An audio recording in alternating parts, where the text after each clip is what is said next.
The Bounty Hunters. All right, good news, bad news time, Bike says the moment Pukey enters the room. Why is it never actually good news when that saying is used? High risk, high reward industry? Bike asks, and Pukey's unimpressed look is world class. Anyways, we found the first of Iva Grace's labs. That one was easier due to it being from tracking her van. We've also started to hack into the data slates that Mr. T and the Hat found. So far, it's mostly ranting about how great she is, about how no one understands her genius. It goes on for a while, so it's a bit of a dead end so far. They seem to be less her notes on things and more where she would vent her frustration. And how does she stack up? Pukey asks. If we're taking the rants at face value, narcissistic sociopath at least. Her references to other people are, well, let's just call them rude and leave it there. So it's a dead end? Not entirely. There are references to numerous experiments. Project Shield and Project Spear are mentioned, as is the Grand Eye experiment and theoretical dabblings. Assuming that Project Shield was the pale generators and Project Spear was the face in the lake that leaves the Grand Eye, and whatever the hell she considers dabbling. Pukey notes. I'm not sure if those two are on Albrith. There are references to receiving reports from these experiments, and since she seemed to be hands-on with Shield and Spear, it stands to reason that some were beyond a casual trip for her. Bike explains, and Pukey considers. They're dated, right? The entries? Yes, and we're seeing if we can track where her movements were on the days she reports visiting the Grand Eye and theoretical dabblings. Unfortunately, most of them are older entries, so we've yet to find one within the last 3 years, which is as far back as we can track her. Bike says, well, keep poking at it. It'll either turn over and show us something or prove to be a dead end. Between Cindy and I, we're getting the clone to open up. She doesn't even have a name. She's 5, 4 years old chronologically, and 12 physically. Fuck me. Yay. And the experiments back on the Dauntless to give out mass military training aren't as uncommon or unknown as we thought. It's just not traditionally done around the galaxy. That makes sense to me, Bike says, and Pukey raises an eyebrow. The man shrugs. Age is literally just a number in this galaxy. Who cares how long something takes? You have all the time, so no need to rush. A fair point, but I'm reaching for things that we can get out of this, so this isn't just one long slog of horror and suffering. You're gonna find the silver lining even if you have to beat it into place, aren't you? Bike asks in an amused tone. Well, it cost me an arm, an eye, and my favorite sword. It's had you bleeding out the eyes, carved a pair of trenches into our ship, and given everyone a splitting headache that became damn near literal. So yes, I'm going to find something good to come of this, even if I have to strangle it out of this whole shitty situation with my own 2 hands. From what I've seen, you might be considering adoption, so having those little twerps run around might be one. No, not really. They're strangely innocent, and let's be frank, we're not really the type that's so good with that. Jade worked well because Onyx was here to help her. Snakey couldn't get more traumatized considering what happened to him. 5 is another issue entirely. She's skilled, very skilled. She casually knows a lot about cloning, biochemistry, and surgical procedure. Beyond that, she's very much a child closer to her chronological age, meaning she's outright terrified of us strangers and isn't fully capable of seeing her mother as a bad person. So how do we deal with our littlest surgeon so she doesn't turn around and become Mommy's proud monster maker? Bike asks him, and Pukey runs a hand through his hair. I don't know. This situation would be easier to deal with if we didn't have to concern ourselves with 5, but we do, so we will. I just haven't had any brilliant flashes yet. I think I scare her too much, even when acting goofy, for her to really stay with us. But who knows? That might change. There's also the danger level that even if she isn't some weird attempt at immortality by Target Actual, that she might try to take revenge. Her mother did die in our custody. Yay. Well, that bit is easy enough to divert. We have it on film that a galactic boogeyman did the deed and we tried to protect her. Even though we failed, that should put 5 a little more on our side, Pukey says, frowning a bit. There's a bit of a mechanical whine from his cybernetic arm as he clenches the robotic fist inside his pocket. What was it like fighting her? She didn't look anything like any alien race we've seen so far, for all that she used to be an Erementa. I actually pinged her face off a prior encounter with them. She's been absent from the galaxy for 800 years. Her name is Clarissa Frost. She called in her bounty on a warlord that was laying siege to her home system of Praxel. The hit spread to the entire inner circle of the invading fleet. Not a single captain or first mate got out alive, and the sheer chaos of the complete destruction of their leadership was enough to cause infighting on such a scale that the invading fleet tore itself apart. Praxel still stands because of that hit, and even has the woman's dead, hollowed corpse as a museum exhibit. So you're saying I headbutted and damn near broke the knee of someone whose dead body we have in a confirmed location prior to the attack? Creepy, isn't it? Bike asks with a big grin. There's something wrong with you, Pukey notes. You're talking to a man commonly referred to as Bike about a galactic horror story that's very, very real, while we're in the middle of dealing with another kind of galactic horror story that's just as real. Bike remarks, fine, fair. But as for fighting Miss Frost, Mrs.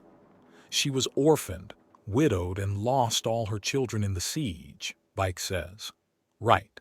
Well, Mrs. Frost responded immediately to every attack that had a lick of Axiom in it, but I got her when I used my normal CQC training. When the whole galaxy runs on Axiom specializing in fighting, it's just a smart bet, Bike notes. Yay, she'd probably go through the nerd squad like a flaming chainsaw through butter, Pukey adds. So, do you have another plan to expand the search? A few, the places she worked, the places she visited. She was a creature of habit before Frost got her hands on her, Pukey explains calmly. Local library, several public parks, and 2 separate universities she occasionally did guest lectures for. Funny how a seemingly stand-up citizen can cause so much pain, Bike notes. Everyone has a public face. It's what it's hiding that's the problem, Pukey says. Right, well, time to get to work. Yeah, I'll see if I can't convince 5 to calm down some. She should have access to passwords and outright walk through most biometric sensors, at least, until Cindy gives her the medical care she needs. Meaning it's likely already happened, Bike says. Yup. So we need to find another clone. Possibly, Pukey says. You think you know where there's another clone, don't you? 5 literally went to check up on Iva less than 24 hours after her death. This means she's in close contact with at least one. Meaning the others are going to get worried and checking the locations where they expect her? Stakeouts? Bike asks. Stakeouts, Pukey confirms. I hate stakeouts. Dong notes in English and Tong slowly turns to give him a sideways look. You're just trying to make conversation, aren't you? Tong asks him in a much heavier accent, and Dong just nods. Fair enough. It's not like this is a typical stakeout. And it wasn't. Most stakeouts include camouflage or a rented location to hide or hunker down from. This one involved sitting down in a public library and just waiting to see who came in, while the librarian was outright staring at them and a growing crowd was gathering. It was a lot more subdued than it would be on any other planet, but it was still growing. No one had made any moves yet, so it wasn't too bad. There was a sense of business about the 2 men, and no one really knew how to approach that. Oh, thank goodness the kids arrived. We can get her into protective custody, Tang says, standing up. Protective custody? What's going on? One of the women asks. Thankfully, both men have a story ready. It even has the advantage of being technically true. We're part of a military unit, ma'am. A civilian by the name of Iva Grace was recently assassinated, and we're trying to protect her family.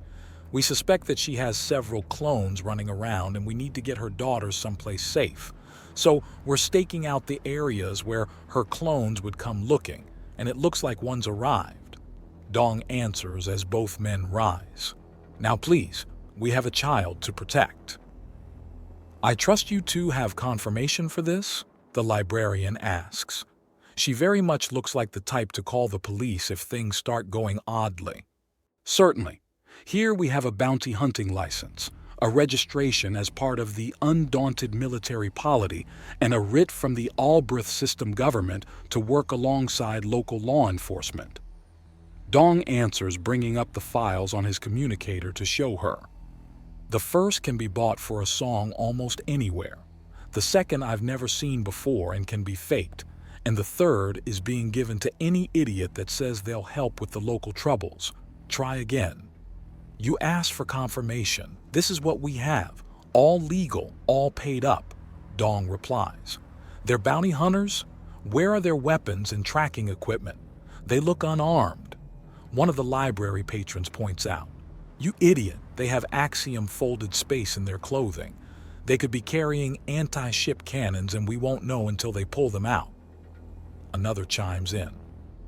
Expanded space storage is forbidden in this building. Turn your pockets out, now. The librarian states. How about we just leave? Our wait is over anyways, and if you take one step towards that door, I will have the police here to throw you in a cell for theft. The librarian snaps. A police response will scare off the target. Tang states instantly back in his heavily accented English.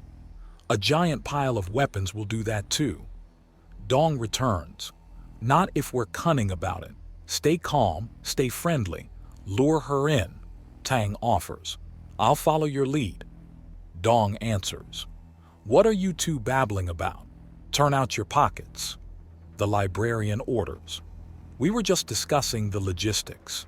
We have a lot of tools on us, and that also means a lot of permits, and there's the consideration of space, Tang says with a rueful shrug. Still, we'll have to borrow your tables to fully empty our Axiom pockets. She fixes them both with a glare. Something has the woman well and truly pissed off as a general mood. Neither of us are saying no. I'm asking where you want the pile. I get it. You have to protect the books and such. So, how are we doing this? Dong asks. Those two tables. Each of you empty your pockets onto it, and if I find any of my books in them, then there's going to be a host of trouble. There's enough happening on this poor, abused world without a couple of boys too big for their pants to make things worse. The librarian grumbles as she makes a strange motion to emerge from behind the counter for the first time since the two men had come in. She reveals herself to not be a Nagasha, but a Lydris with only a single body. There are cauterized stumps where the others should be. You're a Lydris. What happened to the... Are you all right? Dong asks in shock. No, I'm not. But I can't afford to stop working. So empty your pockets, now. She orders, pointing at the tables. A few moments later and the room goes silent as a gigantic rifle is placed on the surface, followed by several custom-crafted shells. Holy shit, Tang! A pop gun? Dong asks. I don't feel safe yet. If I'm not safe, then whatever makes me feel unsafe won't be safe either. Or at least, that's what I tell myself. What about you? I know you've got something good. Tang replies, and Dong suddenly looks guilty. Then Dong pulls out a tube-shaped device with legs and sets it on the table before stacking several canisters below it. A mortar? You've seen what's going down on this planet. A mortar is not an escalation. If anything, it's a reasonable precaution. Do you want to face whatever's coming next directly? Dong demands. I'm a sniper. I don't face anything directly. I kill it before it knows where I am. Tang rebuffs before pointing to the canisters. It's the Willy Pete that has me shocked. You've seen the same shit I have, Tang. The reason I have white phosphorus is because the face monster sucked in all the gas we had. Besides, it's not any worse than a quick plasma bath. The galaxy at large thinks thermal munitions are all fine and dandy. What the hell are those things? the librarian demands. The start? We've both got more. Why don't you just have lasers or plasma weapons like sane people, she asks. We got those too, Tang says, holding up a pair of pistols in one hand. Dong drew both of his and has them pointed up at the ceiling. That's when the library door opens and a tiny voice gasps.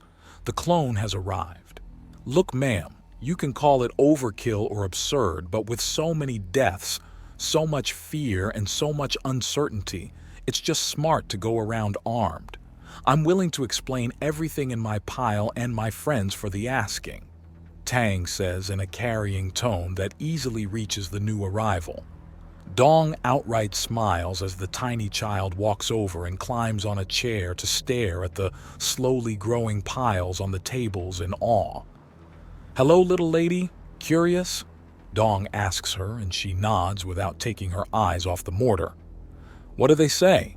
She asks, pointing at the canisters.